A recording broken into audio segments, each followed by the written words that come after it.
ఈరోజు జీడిమెట్లలో జరిగిన ఒక దారుణమైనటువంటి హత్య నిజంగా మైండ్లో నుంచి పోతేలే హత్య. జీడిమెట్లలో తల్లి అంజలి ఆమె పేరు. ఆమె డప్పు వాయించుకుంటూ ఉంటుంది. చాకలి ఐలమ్మకి దూరపు చుట్టాలు, చాకలి ఐలమ్మ వారసులకు దూరపు చుట్టాలని చెప్పి తెలుస్తుంది. అంజలి ఒక 1 year కిందనే భర్త చనిపోయాడు. భర్త బాగా తాగుతుండే, ఒక యాక్సిడెంట్లో చనిపోయాడు భర్త. సో ఇద్దరు ఆడపిల్లలు కూడా వాళ్ళు స్కూల్ చదువుతున్నారు. పెద్ద అమ్మాయి మైనర్ బాలిక.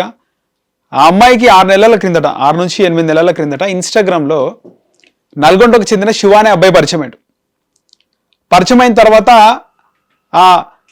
ఏదైతే ఇద్దరు ప్రేమ అనుకొని ఆ కలిపిన పులిహోర కాస్త బిర్యానీ వరకు వచ్చింది. వాళ్ళిద్దరూ ఇన్స్టాలో రెగ్యులర్గా చాట్ చేసుకోవడం తల్లి గమనిస్తే ఇద్దరం ప్రేమించుకుంటామని చెప్తే ఎవరైనా తిడతారుగా తల్లిదండ్రులు. సో తల్లి ఒక్కతే ఉంది, ఇక్కడ తండ్రి కూడా లేడు. అంజలి తిట్టింది, ఫస్ట్ చదువుకో, చదువంతా అయిపోయిన తర్వాత చూద్దామని. సో తల్లిని విలన్గా చేసుకుంది. తన లవ్ స్టోరీలో తల్లే విలన్ అనుకుంది. తల్లే విలన్ అనుకొని ఆ శివ అనే అబ్బాయితో కలిసి, శివ వాళ్ళ తమ్ముడు, శివకు 19 సంవత్సరాలు, శివ వాళ్ళ తమ్ముడు ఇద్దరికి ఇంటికి పిలిపించుకొని ఎవరు లేని టైంలో, అంటే ఇక్కడ అంజలికి 2 కూతుర్లు, పెద్ద కూతురు వాళ్ళ శివని ఇంకో అబ్బాయిని పిలిపిస్తే చిన్న కూతురు ట్యూషన్ నుంచి వస్తుంటే ఆ దారి మధ్యలోనే ఆపేసి, ఆ పక్క గల్లీలోనే ఆపేసి ఆ తల్లిని పీక కోసి చంపేయడం జరిగింది. సో చెల్లి ఇంటికి వచ్చిన తర్వాత ఇంకా అమ్మ కింద పడి కొట్టుకుంటుంది. సో కొనా ఊపిరితో కొట్టుకుంటుంది. ఇంట్లో గుడ్లు నూనె అంతా పడిపోయినాయి. అమ్మకి ఏమైందంటే, అమ్మకి ఏం కాలే, అమ్మ చనిపోయింది, నువ్వు ఎక్కువ మాట్లాడకు అని చెప్పి మళ్ళీ ఆ శివ అనే అబ్బాయికి ఫోన్ చేసి పిలిపించి మళ్ళీ సుత్తలతో కొట్టి చంపేసి మొత్తానికి తల్లిని పొట్టను పెట్టుకుంది. అసలు ఇది దారుణమైనటువంటి సంఘటన. ఎక్కడైనా చూసినాం, ఇక్కడ వైఫ్ హస్బెండ్ చంపిందని, హస్బెండ్ వైఫ్ని చంపిందని, లేదా వివాహేతర సంబంధంతో ఇట్లా బాయ్ ఫ్రెండ్తో కలిసి భర్తను చంపడం, ఇలాంటివి చూసినాం. కొన్ని చోట్ల తల్లిదండ్రులు కూడా పిల్లలను చంపడం, ప్రణయ హత్య కేసులో పిల్లలను చంపడమా, లేకపోతే అమ్మాయి ప్రేమించిన అబ్బాయిని చంపడమా, ఇలాంటి ఘటనలు చూసినాం. కానీ సొంత తల్లి తండ్రి కూడా లేడు. సో తండ్రి లేనప్పుడు తల్లి ఎంత బాధ్యతగా పెంచుతుంది, ఎంత భారం వస్తుంది, 2 ఆడపిల్లల్ని ఏ విధంగా పెంచాలి, ఎలా పెద్దగా చేయాలని ఆ తల్లి ఎంత బాధపడుకుంటూ అక్కడ కుటుంబాన్ని నడిపిస్తుంటే పిల్ల ప్రేమ అనే మత్తులో పడిపోయి అసలు ఇన్స్టాగ్రామ్లో 6 నెలల కింద పరిచయం అయి, సో తల్లి వద్దన్నది, తల్లిని ఒక విలన్గా ఊహించుకొని తల్లిని ఈ విధంగా చంపడం. అసలు చెల్లి చెప్తుంది, నేను ట్యూషన్ నుంచి వచ్చేటప్పుడే నన్ను ఆపేసినారు, తర్వాత నేను ఇంటికి వచ్చిన తర్వాత అమ్మకు ఏమైందని అడిగితే అమ్మకి ఏం కాలేదు, నువ్వు ఎక్కువ మాట్లాడకు, ఎవరికి చెప్పగానే బెదిరించినారని. ఒకసారి ఇంటికి వచ్చినప్పుడు తల్లి ఎక్కడుందంటే, అమ్మ వేరే అక్కని తీసుకొని రమ్మన్నది, నువ్వు వెళ్ళి తీసుకొని రా అని చెప్పేసి పంపించేసి మళ్ళీ మొత్తానికి చంపిన తర్వాత ఆ అమ్మాయి రావడం. సో అక్క ఏ విధంగా ప్లాన్ వేసింది, ఏ విధంగా చంపినారు, సుత్తితో ఎట్లా కొట్టింది అనేది ఆ పిల్ల ఏడుచుకుంటూ చెప్తుంది. మరోవైపు చనిపోయిన అంజలి వాళ్ళ అక్క చెల్లెలు కూడా చాలా బాధపడుతున్నారు.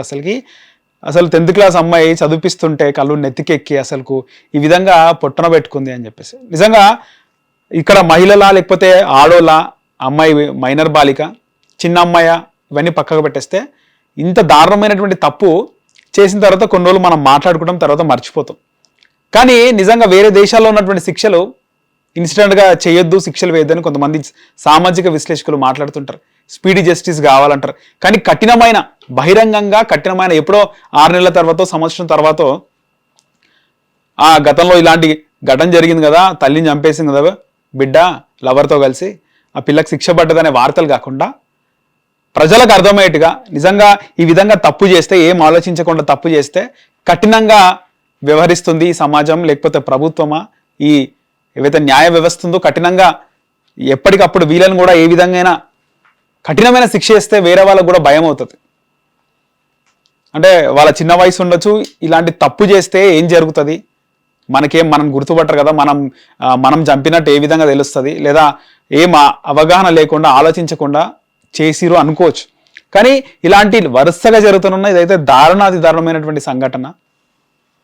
ఇక్కడ తల్లి కూడా ఆమె సాంస్కృతిక విభాగంలో డప్పు కొట్టుకుంటూ పనిచేస్తుంది. ఏదో పొట్టకుట్టు కోసం పనిచేసుకుంటూ వచ్చి 2 ఆడపిల్లలు నడిపిస్తుంటే నిజంగా అందరు అమ్మాయిలు ఈ విధంగా ఉండరు. చాలామంది పేదరికంలో ఉన్నటువంటి అమ్మాయిలు కూడా చాలా మెచ్యూర్డ్గా ఆలోచించి మనం ముందుకెళ్ళాలి, మన పేదరికం పోవాలంటే బాగా చదువుకోవాలి, ఎవరైనా లవ్ అనే విషయంతో వెంటబడినా కూడా వాళ్ళు న్యూట్రల్గా ఉండి వాళ్ళు ఖచ్చితంగా జీవితంలో మంచిగా చదువుకొని సక్సెస్ అవ్వాలనుకుంటారు. ఉన్న వాళ్ళ ఇంట్లో కూడా ప్రేమ ఇవన్నీ పక్కగా పెట్టేసి మనం ముందుకు వెళ్ళాలని ఆలోచిస్తారు. కానీ కొద్దిమంది ఉంటారు, సరే ఇక్కడ ఆ పిల్లని ఈ అబ్బాయి సరే ఎవరైనా లవ్ మ్యారేజెస్ చాలామంది చేసుకున్న వాళ్ళు ఉన్నారు చరిత్ర నుంచి కూడా.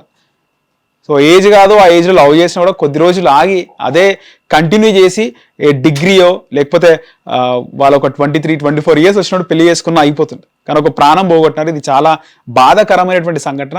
ఫస్ట్ కత్తితో గొంతు కోసి పడేసి వెళ్ళిపోవడం, ఆ తర్వాత చావలేదని మళ్ళీ నిర్ధారించుకొని ఆ శివ అనే అబ్బాయిని పిలిచి ఈ అమ్మాయి సుత్తగా కొట్టి చంపడం నిజంగా ఎంత నరకం. ఆ తల్లి 9 మాసాలు కని 16 సంవత్సరాలు పెంచి సుత్తుగా కొడుతుంటే ఎంత బాధతో అంత నొప్పితో చనిపోయింది అనేది నిజంగా అది ఆలోచిస్తుంటేనే చాలా బాధగా ఉన్నటువంటి సంఘటన. సో స్పీడీ జస్టిసా లేకపోతే ఈ అమ్మాయికి వెంటనే శిక్ష వేసి వేరే అమ్మాయిలు అంటే ఇలాంటి మైనర్ అమ్మాయిలు లేదా మైనర్ అబ్బాయిలు ఈ లవ్ ట్రాప్లో పడిపోయి ఈ విధంగా చేయకుండా రేవంత్ రెడ్డి గారు కానీ ముఖ్యమంత్రిగా ఉన్నారు ఆయన చాలామంది అబ్బాయిలు ఉన్నారు, అంటే ఆ గంజాయి మధ్యలో కొన్ని చేస్తుంటారు. చాలా వరకు మనం చూస్తుంటాం గంజాయి తాగిన వాళ్ళని ఎక్కడికక్కడ పట్టుకుంటారు, లోపలేస్తారు, ఇవన్నీ జరుగుతూనే ఉన్నాయి. కొన్ని దగ్గర కామన్ తీసుకుంటారు. కానీ గంజాయి తాగి తెలిసి తెలియని ఏజ్లో టీనేజ్లో సిగరెట్ తాగడమే గొప్ప, అలాంటిది గంజాయి తాగి ఆ గంజాయి మత్తులో ఏం చేస్తారో వాళ్ళకి తెలియదు. మన ఈ వీడియో చూస్తున్న వాళ్ళందరికీ కూడా ఎక్కడో ఒక దగ్గర ఇలా టీనేజ్లో ఉండి గంజాయి తాగుతున్న వాళ్ళు ఎంతోమంది కనబడుతుంటారు. ఇలాంటి వాళ్ళని అరికట్టి నిజంగా సమాజంలో ఒక సిస్టమాటిక్ లేకుండా విచ్చలవిడిగా పెరుగుతూ ఒక మైండ్ సెట్తో పెరుగుతున్న అబ్బాయిలు నిజంగా ఈ శివ అనే అబ్బాయి పరిచయం కాకపోతే ఈ అమ్మాయికి వాళ్ళ తల్లిని చంపేవారు కాదు. ఇన్స్టాగ్రామ్లో పరిచయం అయి తల్లి వద్దనంగానే చాలామంది అమ్మాయిలు ఉన్నారు, పేరెంట్స్ వద్దంటే సైలెంట్గా ఉంటారు, తల్లిదండ్రులు చెప్పిన మాట వింటారు, కాంప్రమైజ్ అవుతారు, టైం తీసుకుంటారు. కానీ ఈ విధంగా కలిసి ఈ విధంగా ఆ అబ్బాయితో కలిసి కసిగా చంపడం అయితే చాలా బాధాకరమైనటువంటి విషయం.